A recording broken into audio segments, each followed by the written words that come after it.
আর হলদিয়ার পাশাপাশি এবার কোচবিহারের দিকে নজর রাখবো।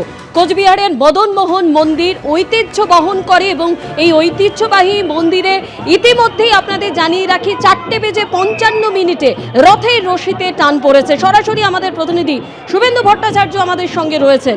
রীতি ঐতিহ্য মেনে শুভেন্দু, একইভাবে কোচবিহারের মদন মোহন মন্দিরের রথযাত্রার সূচনা হলো।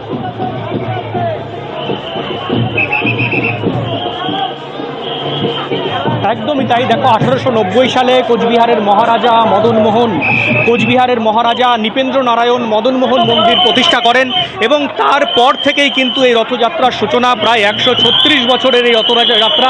ইতিমধ্যেই মদনমোহন মন্দির থেকে 5টা নাগাদ এই রথযাত্রার সূচনা হয়েছে। কোচবিহারের রাজপথ ঘুরে ইতিমধ্যেই ডাঙরাই মন্দিরের কাছাকাছি পৌঁছে গেছে রথ। প্রচুর মানুষ রাস্তার দুধারে দাঁড়িয়ে রয়েছে শুধুমাত্র একটিবার এই রথের রশি স্পর্শ করে পুণ্যার্জন করবেন বলে। এবং প্রচুর আমরা রাস্তায় দেখলাম যে দুধারে প্রচুর মানুষ, এবং যেটা বলছিলে একটা ঐতিহ্যবাহী রথ। প্রতি বছর কয়েক হাজার মানুষ এই রথকে কেন্দ্র করে কোচবিহারে আসেন এবং এই পুণ্যার্জনের জন্য কিন্তু তারা সামিল হন এই রথযাত্রায়। ইতিমধ্যেই রথ পৌঁছে গেছে কেশব রেড হয়ে প্রায় গুঞ্জবাড়িতে ডাঙরাই মন্দিরে, যেখানে 7 দিন মদনমোহন রাখা হবে। এবং জানিয়ে রাখি একেবারে, এবং প্রচুর ভক্ত সমাগম হয়েছে, রথযাত্রা শুরু হয়ে গিয়েছে। ধন্যবাদ তোমাদের।